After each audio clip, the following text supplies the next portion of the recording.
Welcome back, Dreadfuls. I'm Jean, Derek. and this is the Dr. Dread podcast, where we explore all things unusual, unsettling, and unexplained. And we left things off with talking about the Satanic Panic before, so now we get Satanic Panic Part 2. I'm scared of Satan. You would have fit in the 80s and 90s then. If you missed our Part 1, we talked about the origins of the Satanic Panic, all the games, books, movies that they were upset about, and we talked about how the publication of a book called Michelle Remembers really kicked off the Satanic Panic. And so now we're going to talk about how it spread, a couple of court cases that got involved, and how it eventually came to a close. Did she really remember, though? Let's just be honest. Did she really remember? Based on what we talked about, what do you think? She's just full of shit. She did not remember. All right. So, remember, we've got people freaking out that satanic cults are coming for your children. Yeah. So, in 1984, we're talking about now how the Satanic Panic spread even further. So, in 1984, a woman named Key McFarland, who was a social worker employed by the Children's Institute International, actually warned a congressional committee that children were being forced to engage in what she called scatological behavior and watch bizarre rituals in which animals were being slaughtered. So you're telling me they just went to a farm? or a slaughterhouse for food? You're just basically telling me they went to one of those. Okay. Good catch, because that's kind of what it sounds like. But Congress apparently listened, because shortly after that, the United States Congress doubled its budget for child protection programs, with a large bit of it earmarked for investigating satanic ritual abuse, or SRA. SRA sounds like a bad badging for a car. It kind of does. Hey, don't get that Ford SRA.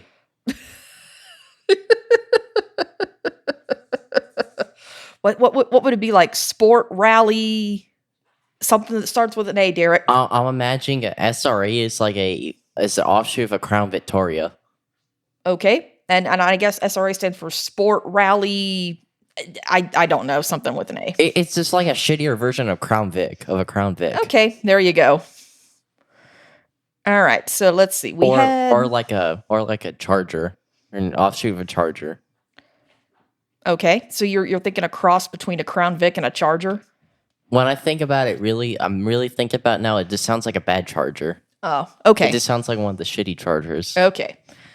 All right, so we've got Key McFarland talking to the Congress, and then we have by 1986, a woman named Carol Darling, who was California District Attorney's child sexual abuse coordinator at the time, argued before a grand jury that the satanic conspiracy had even reached the government. Wow.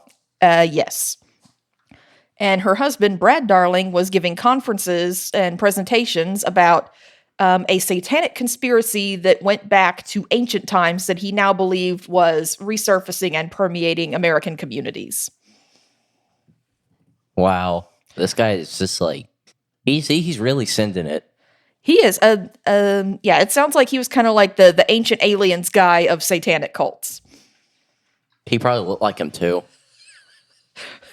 With the big floofy hair? No, yeah, kind of like that, but he just has like a huge cross. He wears a huge cross necklace. Oh, well, I mean, they're all afraid of Satanists, so probably. Well, when you think about it, they think anybody's a Satanist who don't believe. That is true. So you're targeting a lot of the world's population. From what they thought the whole world was being targeted by Satanists. Because among the conspiracy theories that were circulating was that they were saying thousands of people each year were being killed by Satanists in a network of satanic rituals. I would love to see the fact pattern for this. Yeah, I would too, because obviously they didn't have reports of thousands of people turning up murdered the way they said they would. Well, and you know they would probably have a lot of missing people reports. Yeah, but again, they didn't have them. But one psychiatrist even wrote in a psychiatric journal. He called the whole satanic cultist thing a quote hidden Holocaust. Oh my god. Yes. And as far as like you pointed out, they don't have the missing persons reports. They don't have the bodies coming up. So they explained this away by saying that the slaughter included infiltrating media and law enforcement to help cover up these deaths. It's a cover-up. As well as, of course, morticians and crematorium operators to make sure bodies weren't found. Well, And yeah, go ahead. Well, you know, this seems like the type of guy who would walk up to he would drive through a Wendy's and he would spout all this, and then the person over the speaker would say, "Sir, this is a Wendy's." Yeah, I kind of get that vibe from a lot of this, is that these people were just spouting this to anybody who would listen, including the Wendy's drive-thru. Sir, this is a Wendy's. Sir, this is a Wendy's. So, yeah, according to people who believed in the Satanic Panic, you've got thousands of people dying each year. You've got law enforcement and the media covering it up. You've got morticians covering it up. And they're also saying that there were no missing persons reports because Satanists were using certain women as what they called breeders, thus providing the satanic cults with fresh babies for baby sacrifices. I feel like I'm going to go insane listening to these people.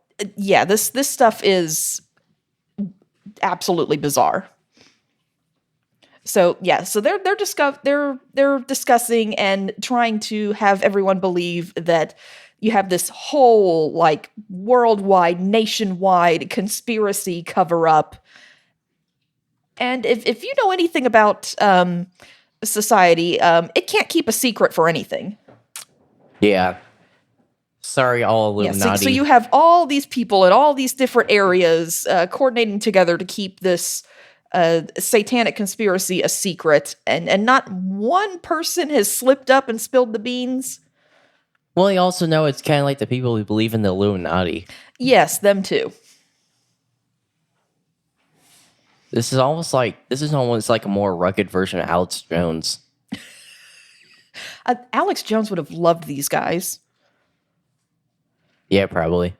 Did Alex Jones ever talk about Satanists? I'm kind of surprised if he didn't. That seems like something he would latch on to. I think he mixed it in with the frog people or the lizard people. That sounds like something Alex Jones would talk about. Yeah. You know, all the frogs are gay. Yes. Yes, I know he talked about turning the frogs gay. It's been too long since I've watched anything and laughed at Alex Jones. So I can't remember if we ever talked about Satanists, but it does seem like something he would do. Yeah, he has before. I'm pretty positive. Okay. But anyway, a little bit of a positive from this, federal funding was increased for research on child abuse, but unfortunately, like I said, a large part of it was allocated specifically to SRA. Don't give me an SRA because I don't want that car. It's pretty shitty. I say SRA because it's easier than saying satanic ritual abuse every time. That is true. But those people are just like, I'm glad I haven't met one of these people before because I just would have lost my mind. Oh, I know. But anyway, unfortunately, getting federal funding to look into SRA added a veneer of respectability to these ideas, as well as offering the community an opportunity for prosecutors to exchange advice on how to best secure convictions, with less than savory tactics, including destruction of notes, refusing to share interview tapes of the children they were interviewed, and destroying or refusing to share evidence with the defense. Huh. Yeah. Yeah, none of that is allowed, by the way, if you are a prosecuting attorney. You cannot do that. Well, you know, maybe this is why Tobias waited to do Ghost. He waited for the right time. Also, Tobias was a bit young at this time. That is true, but... Tobias was a little young to be doing it at this point, Derek. What point in time were we in? We're still in the 80s. We're in like 84, 85. Oh, well, 90s. He started his band in the mid-90s, so... Yeah, so he's got about another decade before he starts. Well, maybe he was playing ahead.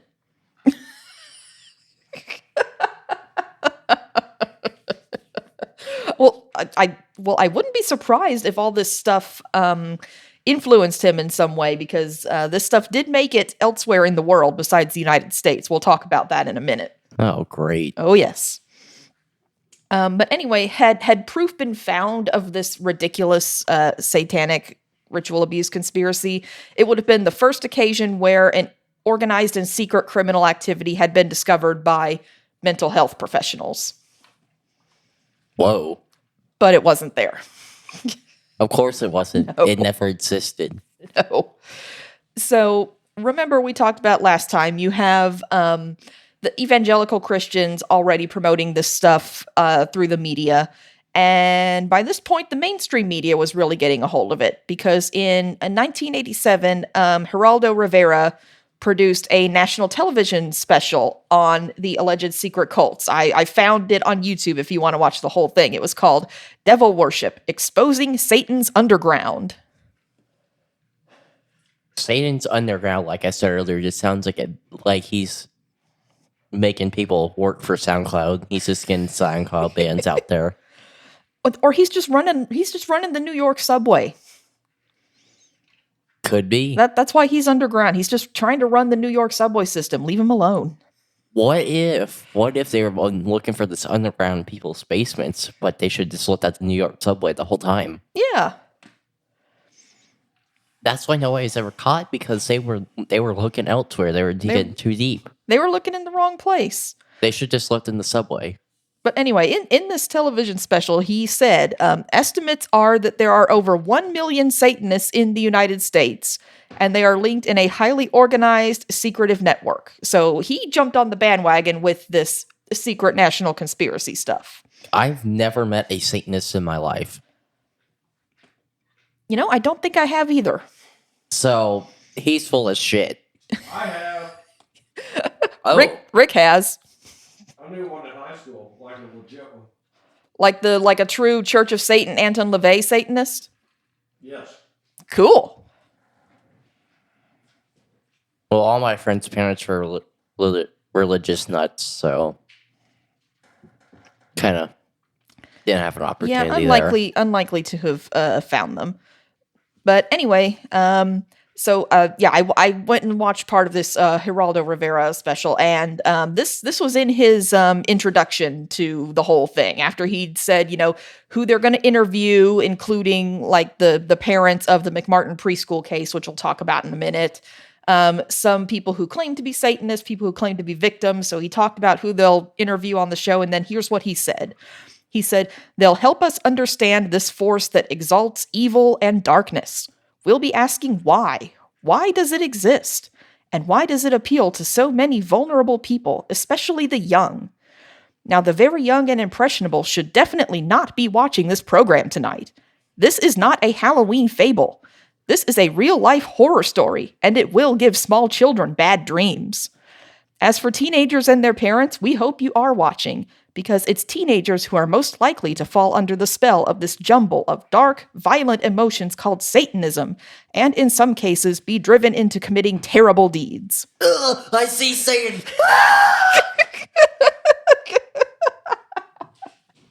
That's really what they were expecting to happen. But you can see that this was not a true neutral perspective journalistic endeavor. Geraldo Rivera very much had an angle that he was going at through this, quote, investigation just by that introduction he gave. He had Satan on his mind. He had Satan on his mind. But yeah, as soon as he got done with that introduction, then he proceeded to show clips of heavy metal concerts. And he did say that not all metal fans were Satanists, but then he said there is a, quote, undeniable connection between obsession with the really hard and the occult. That's just bullshit. They were just making this stuff up. Who did they show? What concert did they show? I don't know what it was. They just went to some indie. They just went to some fucking I don't know They just went to like some like small venue that was just at a metal band. They're just like, oh, Probably. this is our perfect opportunity. Probably. And they probably all dressed up. They probably like didn't even look close to Satanists. They were just kind of like just playing music. Mm-hmm. Yeah, but among the people he interviewed parents of the McMartin Preschool case. He interviewed Anton LaVey's daughter. They even had clips of them talking to Ozzy for a little bit about how metal's getting a bad rap through all of this. Did Ozzy lose his voice? Did he sound like a... He sounded like Ozzy. Fair enough. He sounded like Ozzy. The only human being who is easier to understand when he's singing than when he's speaking. That probably attributes to all the drugs he did. That is a product of the drugs, yes. But yeah, so yeah, just absolute fear mongering through the whole thing. You know, Ozzy, he's a cool guy. Ozzy is a cool dude. I wonder what it'd be like him going through a drive-through. Huh. I feel bad for whoever is running the drive-through if Ozzy goes through the drive-through and he's the one trying to order. I gotta get my back. Sean, order food. Oh, I'm sorry, Ozzy. I don't mean to make fun of you. I love you, Ozzy. I love Ozzy too. He's just too But funny. I just remember his TV show, The Osbournes, and they had to have subtitles on his show because every time Ozzy spoke. If you're a true metal fan, you can understand Ozzy. I can translate Ozzy. You can translate Ozzy. Yes, he basically has his own language at this point. He kind of does. Okay. All right. We've talked enough about Ozzy. I'm not making fun of you because I hate you. This is all in good fun. We love you. I mean, he's put out some good people like Zakk Wylde. Yes, he has. Randy Rhoads. Mm-hmm. The bassist from Metallica now.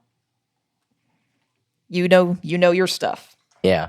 All right. So moving on, we talked about the spread of the Satanic Panic in the United States, and wouldn't you know it, because things have to do what they have to do, it spread internationally. And what Europe country did it hit first? Well, we don't really know which one it hit first. Let me take a guess. UK. It made its way to the UK pretty quick. There's a whole list of them, but it really started in 1987. A woman named Catherine Gold published an article in the California Psychologist magazine that included a list of what she called indicators of satanic ritual abuse. It was a broad array of symptoms that were ultimately common, nonspecific, and subjective. So they didn't really tell you anything. But Indicator 1. But these indicators purported to be capable of diagnosing SRA in most young children. They look like Ozzy Osbourne. They like heavy metal music. And I tried to find a copy of this 1987 California Psychologist article and find out what these indicators are, but I couldn't find one anywhere that they didn't want to charge me for it. Motherfuckers. Yes. So I couldn't find what these indicators were, but apparently they were just like non-symptoms, just, throwaway, non-specific, not really attributable to anything. They like Big Mats. Yeah, so that helped spread everything worldwide, but we were already seeing allegations of SRA pop up elsewhere through the world in the early 1980s, including in Canada, Australia, the United Kingdom, the UK, you were right, New Zealand, Netherlands, and in Scandinavia. Russians don't care. Apparently the Russians didn't care. But this partly might have been attributed to the English language becoming more of an international language during this time. And many of these countries spoke English, or at least a lot of them knew English as a second language, if not their primary language, and so that helped spread it as well. Because all of these reports are coming from the United States and they are in English. The Russians were like, nah, they're a load of shit. But in 1986, the largest symposium on child abuse in history was held in Australia. And of course, several people there were talking about satanic ritual abuse. Great. Yes. In 1987, there were writings about SRA that appeared in the United Kingdom, along with several incidents similar to the U.S. and actual trial cases, and one that came from allegations in the Nottingham area that the people called over there the British McMartin case. And again, we will get to the McMartin school case in a minute. British? Yes. I can't do a British accent. I was going to say some shit in British, but, I couldn't.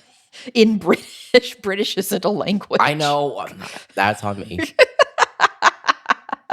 Oh, but let's see. You also had a wave of SRA accusations appearing in New Zealand in 1991, then in Norway in 1992. And then by the mid-90s, tabloids in Egypt were reporting allegations of Satan worshiping as well.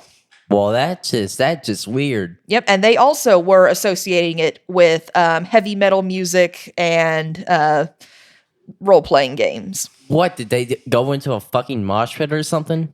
Evidently. Somebody got hurt in a mosh pit. It's like, oh yeah, that's SR or whatever the hell it is. SRA, satanic ritual abuse. Yeah, so it wasn't just the United States. This was a global phenomenon of the time. The phenomenon was just listening to metal music. Yes, the phenomenon was, oh no, teenagers are listening to metal music, and it sounds angry. Sorry. I like metal music. I like guitars. I like drums. I like bass. I like keyboards. I like cool stuff. I don't listen to rapper. What was big before metal back in the day? I don't know. Like, around what time? I don't know. Like the 80s, really. What was popular? I was very young in the 80s. I was born in 85, Derek. I was little in the 80s. Country music. I don't know. I like country music too. I don't know. In the late 90s, there was a big Latin music fad. Yeah. Mambo number 5. Ricky Martin, Enrique Iglesias. Yeah, that was in the late 90s. Yeah, and then boy bands were a thing then too. The Backstreet Boys. Yes. Hate the Backstreet Boys, NSYNC. 98 Degrees was another one. I hate boy bands. I don't remember anymore. I hate boy bands. They're awful. So yeah, late 90s. It was the Latin guys, Ricky Martin, Enrique Iglesias, boy bands, and Britney Spears and Christina Aguilera. I knew it. I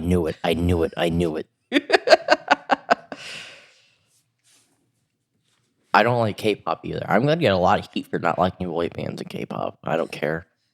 The K-pop was not a thing in the late 90s. Oh, good. At least not. I don't remember it being popular in the late 90s. You don't want to. It's bad. It's bad. From what I remember, K-pop is a recent development here. Yeah, I'm pretty sure it is. It's bad. I heard it in school one time. Hey, no hate if you like K-pop. It's just not for Derek. It's not for me.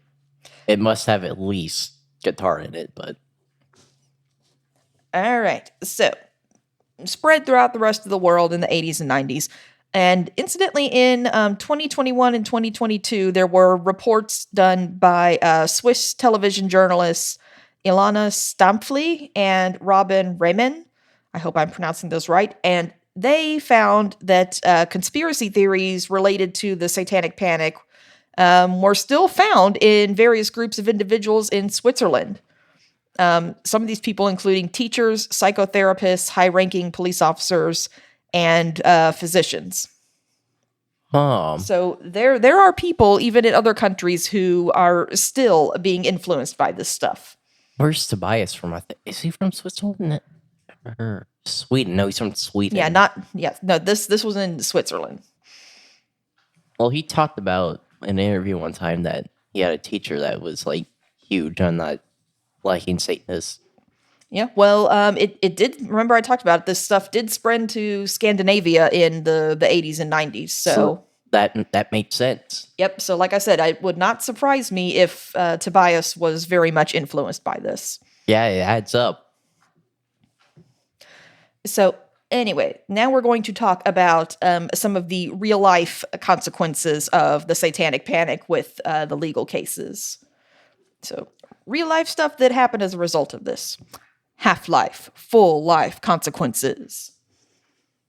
You are an OG of the internet if you recognize that. Yeah, I don't. We'll have to introduce you to Half-Life, full life consequences when we're done here. Half-Life, like the game? Yes. Okay, I think I know what you're talking about. It was a goofy video made about it. Oh yeah, I think I've seen it before. I didn't know if you were mentioning actually the game in that video. I don't know if you were. The video that I'm talking about was referencing Half-Life the game. All right. Yeah, I think I know what you're talking about. My IOG internet card is still approved. That's good. All right. So I told you we'd talk about the McMartin Preschool case. Mm-hmm. All right. So we are going to talk about the McMartin Preschool case. And this is one of the most influential and infamous cases of the Satanic Panic era. So if Michelle remembers, like I said, was really like for the initial first boost to the Satanic Panic, this case blew the paranoia wide open. I can't wait to hear what happened. So in 1983, Judy Johnson, who was a parent of a 2-year-old boy who was attending McMartin Preschool, contacted the police alleging that her son had been sexually abused by Ray Bucky, a staff member of the preschool. What was that name again? Ray Bucky. What the hell? Ray is his first name. Bucky is his last name. Yeah, he was fucked from the beginning. When his parents named him that, he was fucked from the beginning. I'm sorry. I don't think I could meet somebody named Ray Bucky. It sounds like an off-brand Bucky's. Don't bring Bucky's into this. Don't bring Bucky's into No, this. I'm bringing Bucky's into this. Bucky's never did anything to you. I'm not. He just sounds like an off-brand Bucky's. That sounds like an off-brand Bucky's. I'm not like... Ray Bucky didn't pick his name either. It's just his name. Well, apparently he was cursed from the beginning. But anyway, Johnson, claimed that her son had been sexually abused, and her claims escalated into bizarre and improbable allegations that included all the satanic rituals. So we'll talk more about what she claimed here in a second, and what other people who started coming forward were claiming as well. Maybe this is why he was being accused. Satan got a hold of him from beginning, from his first time on Earth, or his first second on Earth. Satan just had a hold of him. I don't know. Maybe Satan got a hold of her because she made ridiculous allegations, including seeing Bucky flying and that he was performing satanic rituals. And then she ended up accusing other staff members and eventually implicating the entire preschool. He was flying? Yes. We will get more into what the children were essentially coerced into saying, but yes. I'm going to need to... I want to meet this guy. He might have some secrets I need to know. If they were flying, I'm going to be skeptical. If I was a judge and they brought this case up to me saying he was flying, I'd be like, okay, yeah, no way. Yeah. But anyway, Johnson later showed signs of having severe mental illness, including paranoia and delusions. She was diagnosed with schizophrenia. Well, there you go. Case closed. But despite these concerns, authorities still pursued the case aggressively because remember, satanic panic everywhere. Satanic cultists are in a conspiracy and they're coming for your children. Well, this whole outbreak didn't help her schizophrenia. No, it didn't. And that, honestly, that's a big theory on where this whole thing came from, was that she had schizophrenia, and the schizophrenic delusions latched onto this prevalent satanic panic stuff that was going on. Because she's probably paranoid from it. So, case closed. But anyway, no, the police latched onto it. So the police sent letters to hundreds of families associated with the preschool, urging them to question their children about potential abuse. And the way the letter was worded suggested that the children might have been victims, which effectively planted the idea in the parents' minds. Great. Yes. Poor Ray Bucky. He probably wants nothing to do with this. Oh yeah, poor Ray. No, Ray Bucky got dragged into this. But so investigators at the Children's Institute International, remember the one led by Key McFarlane, the one who spoke to the congressional committee about the Satanic Panic. He latched onto this. She latched onto this, but yeah. So It's a woman. Yes, Key McFarlane is a woman. Well, Key doesn't help me describe male or female. It's a key. It's Kee. It's a girl's name. But you pronounce it like key, like car keys. It's like, how am I supposed to know if you're male or female? Okay, it's usually a woman's name. But anyway, thank you for clarifying. So yeah, again, this Children's International Institute, I'm just telling you, it's the same one we talked about a little bit earlier, interviewed over 400 children from this daycare. Oh, Jesus. Here we go. Ultimately, only 41 testified to the grand jury to get the case through to head to trial. And then fewer than 12 testified at the actual trials. But still, over 400 children interviewed. Yeah, that should be very concerning when there's only 12 at the trial. Yes, and there's like 400 of these students at this thing. But so here's what the children were basically coerced into claiming about this. So the children claimed that they were forced to participate in satanic rituals, watch animal sacrifices, and endure bizarre acts of abuse. And as you would imagine, there was a lot of overlap of these accusations that mirrored the emerging satanic panic, concerns at the time. Among the allegations, in addition to the sexual abuse, was that they saw witches fly. They traveled in a hot air balloon. They were taken through underground tunnels beneath the daycare, and to secret rooms where the abuse occurred. And then when shown a series of photographs by the McMartin's lawyer, one of the children identified Chuck Norris as one of the abusers. What the fuck? Yeah. Okay, so, yes, I saw witches flying, and I went to McDonald's, and the Chuck Norris hit me with a chainsaw. Yeah, so already you can see that these things the children are saying should make a reasonable person go, maybe this is not the most reliable testimony. Well, all they had to do was go look for the secret tunnels in the preschool, and they weren't there. Boom, case closed. No, well, they did, and they did not find any evidence of it. Well, there was no secret tunnels from the beginning. No secret tunnel. But anyway, Michael P. Maloney, a clinical psychologist and professor of psychiatry, reviewed videotapes of the children's interviews, because apparently they videotaped these interviews. And Maloney was called as an expert witness in the trials, and he was highly critical of the techniques that they used. He called them improper, coercive, directive, problematic, and adult-directed in a way that forced the children to follow a rigid script. So basically, the adults were feeding the children the answers they wanted. Yeah. No offense to this guy. Was his name Maloney, Poloni, or Maloney? Maloney. Got it. Yeah, Michael P. Maloney. That's where the P came from. Oh. But yes, Maloney. So not baloney. Not baloney, like Maloney. Okay, got it. So anyway, he concluded that, quote, many of the kids' statements in the interviews were generated by the examiner.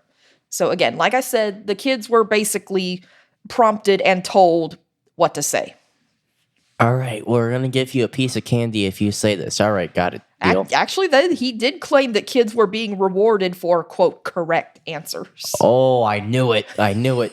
It doesn't say what they were rewarded with, but it does say that they were being rewarded for correct answers. They were probably rewarded with McDonald's. So yeah, and remember, this is a preschool, so when you're like 5 years old and less, you don't care what you're going to say. If the adults are giving you candy, you're going to say what they want you to say to get the candy. I mean, yeah, fair enough. Because remember, this is a preschool. What's her name? Judy Johnson's son was 2 years old. So yeah, these kids do not understand the what's going on and the things that they're saying. Yeah, they're probably like, I swear I saw Chuck Norris roundhouse kick this kid. Yeah. So like I said, again, the content of what these kids were saying itself should have raised questions. Then I saw the White Ranger and the Undertaker come out and have a wrestling match. Honestly, given what I found in here, that wouldn't have been that far-fetched for some of the things they said. Then I saw a gorilla come in and deliver a body slam to this kid. Hey, they've got everything else in there. Why not? All right, so So we got a little ahead of ourselves. I talked about, the rebuttal of the evidence at the trial. But after all these 400 children were interviewed, in March of 1984, 7 employees of the preschool, including Ray Bucky and his mother, Peggy McMartin Bucky, were arrested and charged with 321 counts of child abuse. this is unfair. Yeah, that is an absurd number. 321 counts. That is an absurd number. If I was a judge, I'd be like, okay, no fucking way in hell that there's going to be 321 counts of this. Yes, absurd. Did he just slap every kid? That's what they were apparently alleging, was that they did this to basically every kid at the daycare. They wouldn't have enough time. Time does not work like that. Yeah. So the preliminary hearing on this, before they even got to the full trial, the preliminary hearings lasted over a year. This case started in 1993 or 1983.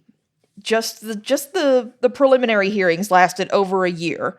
And by the end of these hearings, charges were dropped against 5 of the defendants due to insufficient evidence, leaving only Ray and Peggy Bucky to actually go through trial. Free Ray Bucky. Free the Bucky. Free Bucky.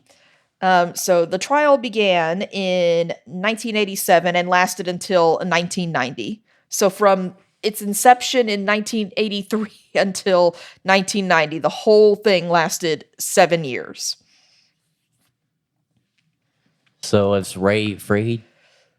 Hold on. So the prosecution presented testimony from the children, the ridiculous children testimony, and their parents, as well as so-called experts on child abuse and Satanism. Remember Lawrence Pasder, the psychiatrist from Michelle Remembers? Yep. Remember how I talked about him and said he got regarded as an expert on satanic abuse and was called to be a consulting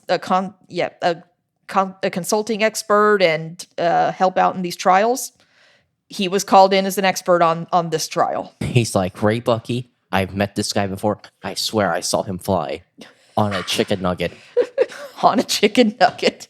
No, I don't think he said he saw Ray Bucky fly, but he was called in as an expert on Satanism and satanic abuse. The defense, of course, highlighted the lack of physical evidence, the inconsistencies in the children's stories, and the coercive techniques used by the investigators to get their interviews. So, charges were dropped? So, in January of 1990, after 3 years of this trial, the jury acquitted Peggy Bucky on all counts and was deadlocked on most of the charges against Ray Bucky, which resulted in a mistrial. So they had a second trial later that year, and Ray Bucky was only there for 6 charges. Apparently, they dismissed all but 6. So they brought him back for a second trial on the remaining 6 charges they were deadlocked on. And the jury again got deadlocked, so the case was dropped. Needless time and money went into this. Yes, needless time and money wasted. Ultimately, they could never get a conviction, even though the prosecutors tried. The prosecutor's like, I swear this guy's a Satanist. Just look at him. Oh, yeah. And they were Look at him. absolutely feeding into this frenzy, and they were just trying to get a conviction regardless of the lack of evidence, because it came out in October of 1987. There was a jailhouse informant named George Freeman who was in jail with Ray Bucky, and he was called as a witness in this trial and testified that Ray Bucky had confessed to him while being his cellmate.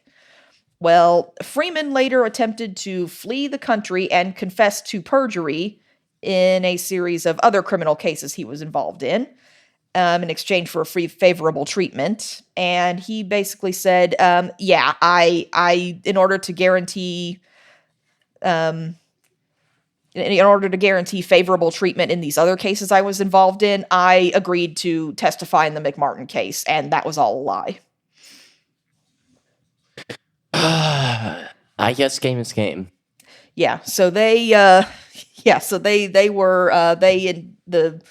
district attorneys did exactly what you're not supposed to do and violated every ethical rule by basically bargaining favorable treatment in other cases with this guy in exchange for lying for perjury on the stand. Well, they're really trying to go after those Satanists, are they? They were. So ultimately, no convictions ever secured in the McMartin case. Like you said, needless time and money spent. 7 years and $15 million sunk into this case. I would be pissed if I was on that trial. Yes, it remains one of the longest and most costly criminal trials in U.S. history. All because we were scared of some people who have long hair and play music. Yes. Oh, I am scary. If I just walked around back then, I would probably be like, held up at gunpoint or something by somebody. Well, there were some other cases. I'll briefly go over some others, and then we'll talk about one other that was kind of the capstone case on this whole Satanic Panic criminal cases. So there were the Kern County cases out of California in the early 1980s, and this was a series of cases involving allegations in Kern County in California, involving, again, sexual abuse and in relation to satanic rituals from, again, daycare workers and family members. Dozens of people were actually convicted in these. So they didn't get convictions in the McMartin case, but they did get a lot of convictions in these cases, largely based on, again, coerced testimony from children. I am going to lose my mind. Yeah, fortunately, a lot of these convictions were overturned in the 90s because it became clear that evidence was unreliable, and a lot of it based on false memories. I swear I remember seeing a chicken nugget hit a UFO, and then I saw an alien hit a bat flip.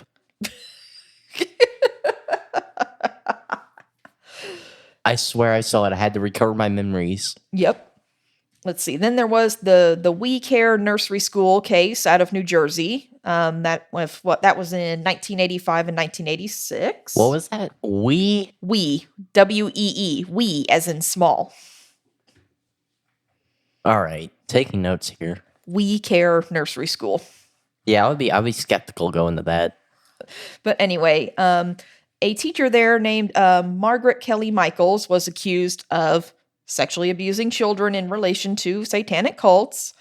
And again, accusations were based on highly suggestive interviews with children and medical examinations with questionable findings. Michaels was convicted and sentenced to 47 years in prison, but fortunately served only 5 years before her conviction was overturned, again, due to lack of evidence and flawed testimony. Are you seeing a pattern with all of these cases? I'm seeing a lot of time being wasted. Mm-hmm. We could have just put all this aside, and we would have been at Mars by now. Yeah, why weren't we trying to improve space travel instead of wasting our time on this? We could have had flying cars by now. Yeah, we missed the Back to the Future 2015 deadline on flying cars. Hey, but they predicted the Cubs to win the 2016 World Series. But hey, they did. Or they were close. They were off by like 1 year. They were close. Good enough for me. They were close. Let's see. There was also the Little Rascals daycare case out of North Carolina. That one lasted from 1989 through 1997, so another long one. You know, the Little Rascals sounds like a bad punk band from New York. Little Rascals was I know it was I think it was a comic series. I think there was also a TV series on it, and then they made a movie on it. Late 90s, I think. I don't remember. Yeah, but that just sounds like a bad punk band. Not a punk band, a comic series about a group of goofy kids. All right, welcome everybody. We had the Little Rascals playing for y'all today. Hey, why not? But anyway, in the Little Rascals daycare case, 7 daycare workers were accused of, again, sexual abuse and satanic rituals. They really have no creativity in these. Yeah, they really don't. So again, bizarre and outlandish claims like sacrificing babies and children being abused on boats. And wait, on boats? On boats, apparently, in this one. And yeah, why would kidnapping but not be a charge? I don't know. See?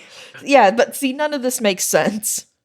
None of this makes sense. But yeah, we will have to do individual episodes on each of these cases because this is some wild shit. But anyway, some of the defendants' convictions were overturned, but some were apparently not. And charges were eventually dropped for others, again, because of insufficient evidence. Can we just not go through one of these phases again? Yeah, so everybody out there who might be listening, can we do what people say we need to do and learn from history so we're not doomed to repeat it, please? Because I'll be screwed. Because this is absurd. So anyway, last case we're going to talk about is the West Memphis 3. And remember, I said the McMartin Preschool case really sort of blew open the paranoia on the Satanic Panic. This case was kind of the capstone on it. Like the final boss battle? Final boss battle. This was a big one. And this one was out of West Memphis, Arkansas. And it took place over the course of 1993 and 1994. Final boss case. Like, do we have like Elden Ring music playing during the whole trial or something? Yes. Yes, that's this case. Are we gonna see like an Elden Ring boss or something? Yes. All right, the Elden Ring boss is just some woman named Johanna Smith or something. No, the West Memphis 3 was the three young men. Here's our bosses: Damian Eccles, Jason Baldwin, and Jesse Miss Kelly Jr. The title of that case sounds like a bad like high school basketball team that they're parading around like the 3 best players. He has a point. He does. I detect no lies, but no, it's the West Memphis 3 because West Memphis was a city in Arkansas. Well, you know, boys, we're from Arkansas. Well, you don't want to mess with those West Memphis 3. Those guys are some of the best ball players there is around these parts. Hey, they could have been, but so our West Memphis 3: Damian Eccles, Jason Baldwin, Jesse Miss Kelly Jr. They were convicted in 1994 for the murders of 3 8-year-old boys in West Memphis, Arkansas, in 1993. Only 3? Only 3 this time? Only 3 this time, not a whole daycare, but Lord, I apologize. We're not as ghoulish as we sound.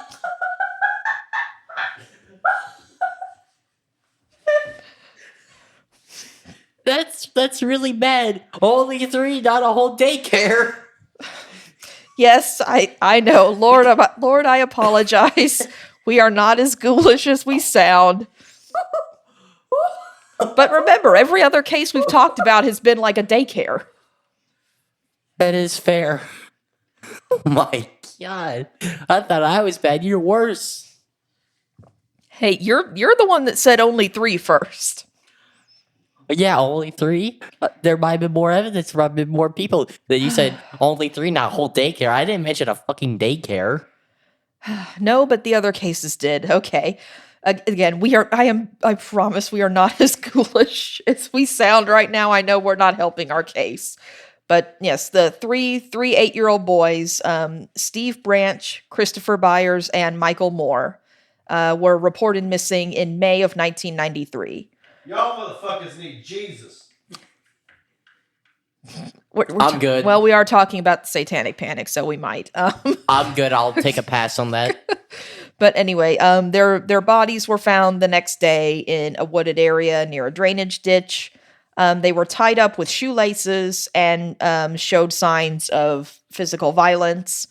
And the nature of their injuries, given that this was happening in 1993, led police to suspect that the murders may have been part of a ritualistic or satanic act.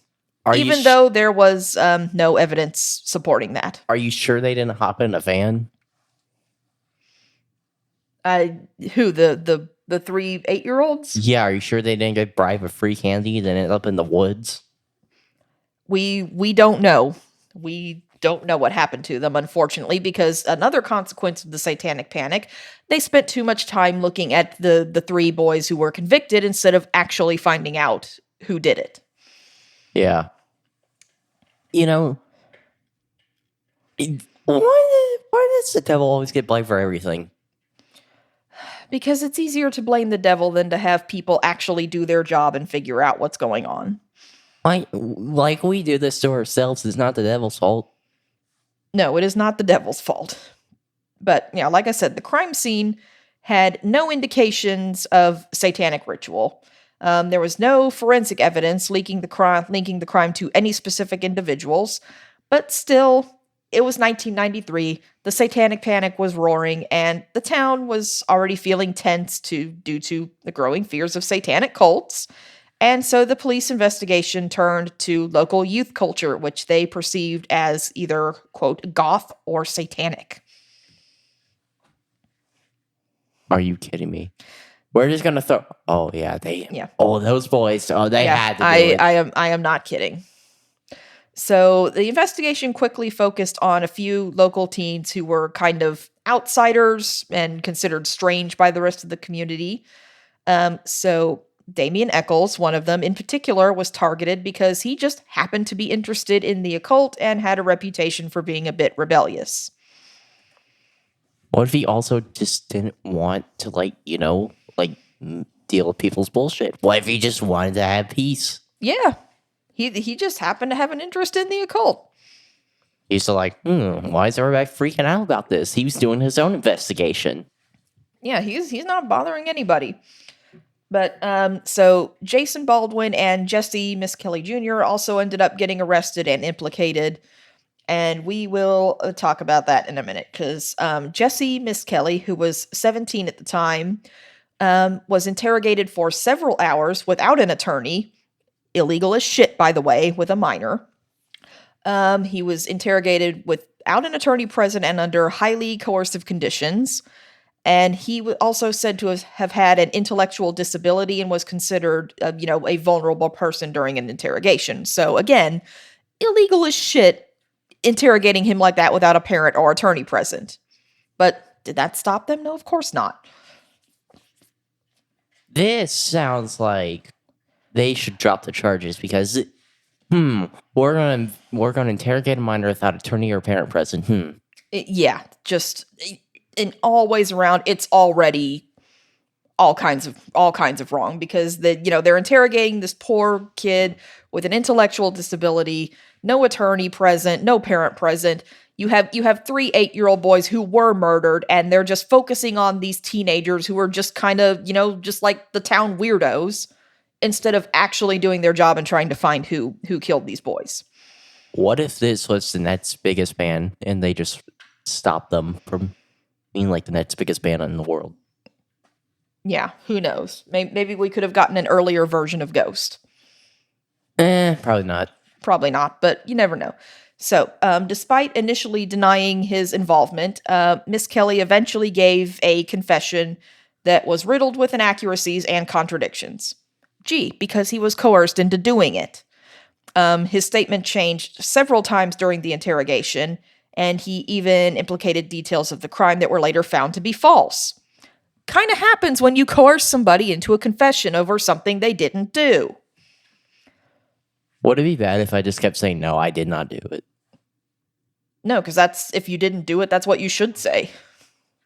Well, I mean, if he did have already issues and they just kind of broke him, and then, that's why he confessed, because he didn't want... Yeah, that's exactly why he confessed, because he's been interrogated for several hours, he has an intellectual disability, and they just eventually broke him and got him to say what he could tell they wanted him to say. So, yeah, that was Jesse Miss Kelly. Damien Eccles was 16 at the time, and he was known for his interest in heavy metal music and also the occult, which, again, made him an easy target, like Miss Kelly was. I just hope these charges got dropped. We will get there. So again, just like with Miss Kelly, there was no physical evidence linking him to the crime. Can't imagine why. And so, like Jesse Miss Kelly, Damien Eccles was also charged because Miss Kelly's confession also implicated Damien Eccles and Jason Baldwin. If I was there, I was going to interrogate, I'd be like, until you get my DNA, I ain't saying nothing to you. Well, remember, DNA was still fairly new at this time. Well, it was really just starting to be widely used at this time. I'll be like, well, if you find evidence that I was there, then I ain't saying anything. So, I mean, these are just, 16, 17-year-old kids at the time. They probably didn't know a lot about DNA evidence in trials because in the early 90s, it's really just starting to become a widely used thing. I feel like there's a big lawsuit that they could file on this police department. Well, we'll get into that a little bit. And then there was Jason Baldwin, who was a close friend of Damien Eccles, and he was charged basically just as an accomplice. But again, same story, no physical evidence linking him to the crime scene at all. And Baldwin maintained his innocence through the whole thing, claiming that he had nothing to do with the murders because they didn't. That's my guy right there. Yeah. Stay quiet. So the trial took place in 1994, with the prosecution relying heavily on Miss Kelly's coerced and inconsistent confession. Well, there we go. Yeah. And additionally, they argued that these three teens were involved in satanic rituals, and their involvement in the murders was driven by their occult beliefs. And again, nothing but speculation on that. They had no evidence actually proving any of that. Hopefully they had a judge that was worth a damn, that wanted evidence. Well, they would have presented it. They would have presented it to a jury, not a judge in this case. Oh, well, hopefully the jury was smart enough. No, they weren't. At trial, Jesse Miss Kelly recanted his confession, saying that it had been coerced and that the police had suggested details of the crime, and that's where he got what he said. Remember, even though, like I said, many of the things he said were proven false. Yeah, his statement was inconsistent with the facts and was considered unreliable, and yet it was still used to bring about a conviction. They were all convicted. Yeah, so in addition to this ridiculous confession out of Jesse Miss Kelly, again, they had no forensic evidence that could actually tie these three to the crime scene. No fingerprints, no DNA, no other trace evidence found either on the victims or at the crime scene. Absolutely nothing linking them to the murders. Yet, for whatever reason, despite this, the jury convicted all three of them, with Damien Eccles receiving the death penalty and Jason Baldwin and Jesse Miss Kelly being sentenced to life in prison. Wow. Yeah. And then over the years, the case started gaining national and even international attention, especially some from celebrities, activists, and documentary filmmakers who started questioning the fairness of these convictions. There was even a Free the West Memphis 3 movement that started gaining momentum. And it focused on, again, the coerced confession, the lack of physical evidence, and the role of the Satanic Panic in how the case was decided. So what ended up happening? Well, they were convicted. Like I said, they were convicted. Damian Eccles received the death penalty. The other two, Jason Baldwin and Jesse Miss Kelly, got life in prison. So they went to jail. One of them was awaiting death row. Two of them were on life in prison. Then in 1996, there was an HBO documentary series called Paradise Lost: The Child Murders at Robin Hood Hills. And that brought global attention to this case. It followed the West Memphis Three's trials, the conviction, and raised awareness about the questionable nature of the evidence against them. And then they actually did another one called Paradise Lost 2, Revelations, which was released in the year 2000, further exploring the case and its flaws, and again, focusing on the utter lack of physical evidence. I really think cases like that should be left up to a judge. Well, the problem is that having your case decided by a jury of your peers is one of the hallmarks and at least supposed safeguards in our criminal system. But and in a lot of cases, you can request that your case is heard by a judge. But again, this is Arkansas law. I was never licensed in Arkansas, so I don't know the specifics of Arkansas criminal law, so I don't know if that was even an option in a case like this. And even if it was, that would be a very unusual thing to do in a criminal case. That is true, but that they just had the wrong jury. But yeah, in a case like this, if that was an option, I truly wonder. I don't know if there probably wouldn't be any notes we could find on that, but I wonder if the defense thought about requesting that the judge hear the case, just given the prevalence of the Satanic Panic stuff going on at the time. I wonder if that was something they even considered.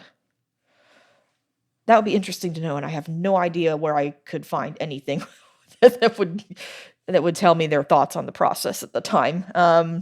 So yeah, just purely wishful thinking on my part to know if that was even considered. But anyway, in addition to the documentary, the Paradise Lost documentaries, celebrities even got involved in speaking out about the case, including Johnny Depp, Eddie Vedder of Pearl Jam, and Winona Ryder, and they were actually publicly advocating for the release of the West Memphis 3. That's pretty cool. That is pretty cool. Good on them. And that advocacy actually helped put pressure on the Arkansas legal system to re-examine the case. Ooh. So finally, in 2007, after years of ongoing legal battles, public outcry, finally some new DNA testing on evidence found at the scene, again, failed to link the West Memphis 3 to the murders. So they finally got some new DNA testing done. And of course, none of the three were linked to it. So again, wouldn't you know it, suggested that the real killers had never been identified. Well, they spent all their time worrying about Satan, and guess what happened? They didn't catch the killer. Correct. So finally, in 2011, after spending 18 years imprisoned, Damian Eccles, Jason Baldwin, and Jesse Miss Kelly were released from prison after a plea deal was reached. And I still hate that they had to have this plea deal to get out of this.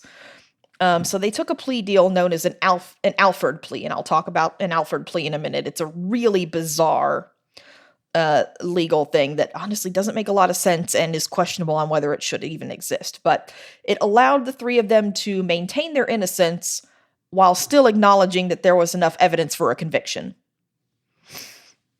That doesn't no, it doesn't make sense. But which is, again, given what we know about the case, absolute BS.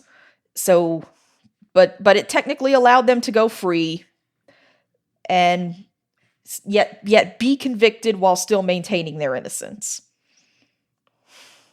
Yeah, no way.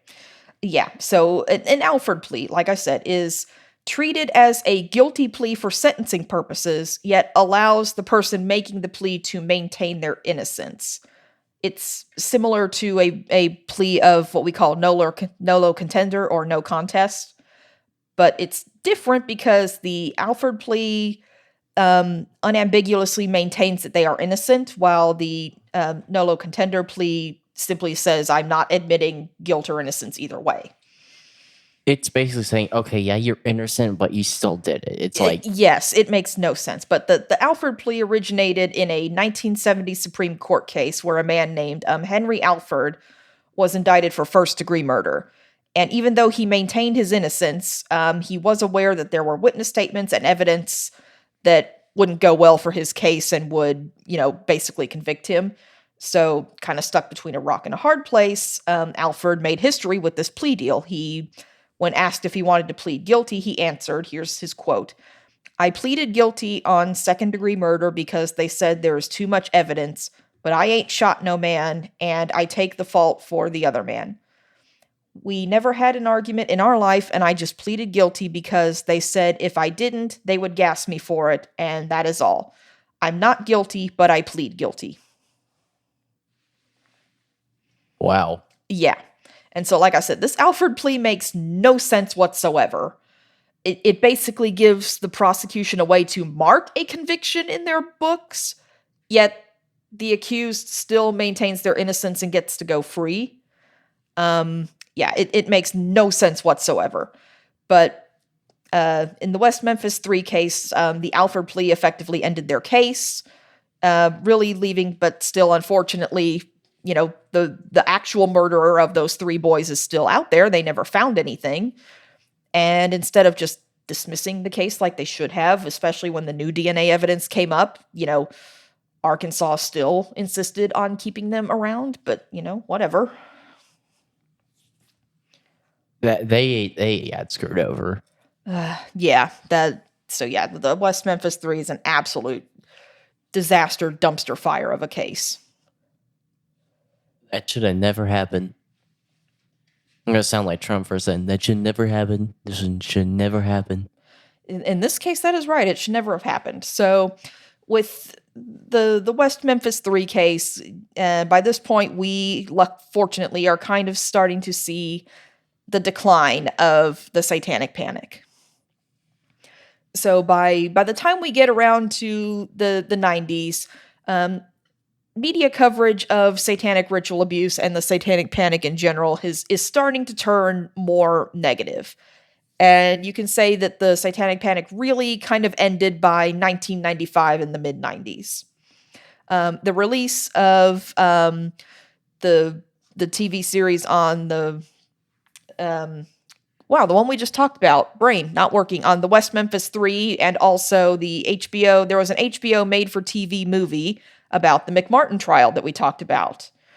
And that was released in 1995, and instead of portraying Ray Bucky as, the monster satanic child abuser that he was portrayed as in his case, this made-for-TV movie recast him as a victim of overzealous persecution.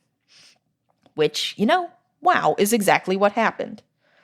And then in 1995, remember Geraldo Rivera, who did that whole special on the satanic cults? Yeah. That we talked about just earlier? He had to issue an apology in 1987. He had to issue an apology for that 1987 special, which focused on the alleged cults. I wonder why. Yeah. And Did he ever get sued on that? I don't know if he ever got sued on it, but he did have to officially issue an apology in 1995. And I think I mentioned it in the first part, but he had to formally apologize to Anton LaVey too, I think, because he tried to claim that no, it wasn't him, it was the other one. The Michelle Remembers guy. Yeah, he had to apologize to Anton LaVey because he said it was the Church of Satan that was responsible for that stuff, even though it occurred in the 50s, allegedly. Yeah, they were still underground at that point in time. Yeah. So yeah, Geraldo Rivera had to apologize. And then in 1996, astrophysicist and astrobiologist Carl Sagan devoted an entire chapter in his book, The Demon-Haunted World, Science as a Candle in the Dark. I read that book. Very good book, by the way. To critiquing claims of recovered memories and alien abductions and satanic ritual abuse. Wow. Carl Sagan was kind of like, he's a lot like Neil deGrasse Tyson. I've heard his name before. Yeah. But yeah, that's pretty cool. Yeah, he was a lot like Neil deGrasse Tyson. And then by the time 2003 rolled around, any allegations that were still popping up about SRA were met with skepticism, and it was no longer considered mainstream in professional circles like psychiatry. So even though sexual abuse of children was and is still a real and serious problem, fortunately, the satanic ritual part of it had been essentially discarded as false by that point. That's cool. That's cool. Yes. So fortunately, that finally kind of died out. And part of that was helped by in 1992, when this was, still going on, but kind of starting to die out. The FBI had even been tapped to do a report on satanic ritual abuse. I wonder what they said. We found jack shit. Basically. Basically, yes. So, yeah, they got tapped to look into these allegations and see if there was anything behind it. So their behavioral science unit published this report when it finally came out in 1992. It was called Satanic Ritual Abuse and FBI Perspective. And yeah, so of course, the key findings of this, big, fat, number one key finding was an utter lack of credible evidence to support the existence of organized satanic cults involved in widespread ritualistic abuse. Imagine that. What a shocker. Yes. So the report suggested that most of the allegations were rooted in false memories, suggestion, coercive interviewing techniques, especially cases involving young children, like what happened in the McMartin case. He said children were often subjected to leading questions that might cause them to invent details of abuse, some of which, as we saw, were very elaborate and fantastic. Yeah. But this report also pointed out that the media played a significant role in fueling the panic by sensationalizing isolated incidents, instead of portraying them as the isolated incidents that they were, they presented them as part of a larger, coordinated conspiracy. I wonder why. And good on the FBI. The report criticized media outlets for focusing on sensationalized stories without bothering to corroborate it with evidence, which only fueled the public hysteria. Yeah, this is like the biggest case of mass hysteria ever. It really is. It is like a massive nationwide and even international case of mass hysteria. So the FBI even went after law enforcement in this report. They recommended that law enforcement officers exercise more caution when investigating claims of ritual abuse and focus on actual tangible, verifiable evidence. And the report stressed the importance of not relying solely on child testimonies obtained through suggestive questioning or therapy, because, as we saw, the children are generally not terribly reliable. And this could lead to fabricated or distorted memories. They were getting bribed. The kids were getting bribed for quote correct answers. Yeah. And then in 1994, the National Center on Child Abuse and Neglect conducted a study led by the University of California psychologist Gail Goodman, and they investigated over 12,000 accusations of ritualistic or religious-linked abuse, and they said there was absolutely no evidence for, quote, a well-organized, intergenerational satanic cult who sexually molested and tortured children. Huh. What a big fucking surprise. Yeah, big surprise. They said, of course, there is evidence of, individual perpetrators who occasionally say they're involved with Satan or use, religious claims to intimidate victims that way, but absolutely zero evidence of any broad networked cult. I wonder why. Yes. You know, this is bad look. This is a bad look for us. It was a very bad look. Aliens at the time we're watching this probably pick up television station and they're like, wow, these people are stupid. Hey, maybe we inadvertently repelled an alien invasion because they looked at us and said, these people are absolutely batshit. I don't want to mess with that. So we might have saved ourselves at the same time. Hey, maybe that's the only silver lining out of this. But anyway, yeah, the Satanic Panic has actually been compared to even like the witch hunts of historical Europe and McCarthyism during the 20th century. That's really bad. It really kind of was. That's really bad if stuff is getting compared to that. Yes. Like, really bad. Well, you know, like Falt Smolger said, I want to believe in aliens. Yeah, but actually, I'm glad you brought up the X-Files because I almost forgot. There was an X-Files episode.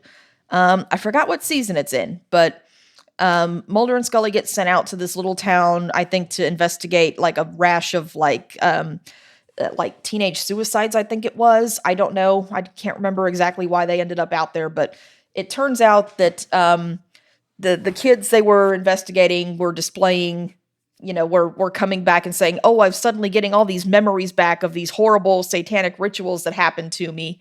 And Scully was skeptical about it because she said, "Okay, all these things these kids are saying sounds, just cliche." I can't remember if she directly referenced the Satanic Panic, but she did say that what these kids were saying happened to them was, just the cliched, storied, basic satanic ritual stuff that you would expect to hear, and none of it was individualistic to, maybe something that might have actually happened to these kids.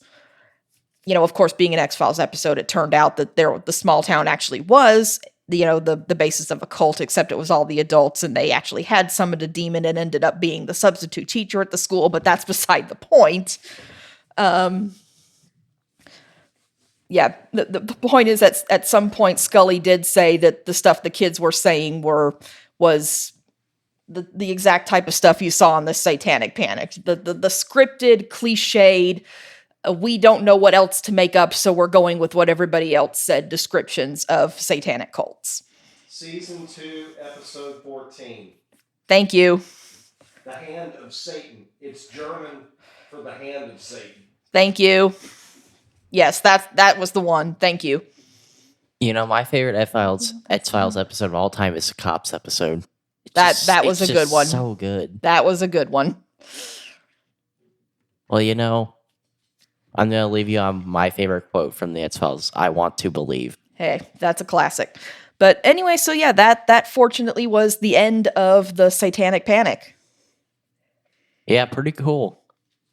So, putting on my history major hat for a minute. Let everything we talked about sink in, and use your brain when you hear strange and fantastic and extravagant claims, and let's not let history repeat itself. All right? Okay. All right. Thank you for listening. So remember, like, subscribe, do all the things.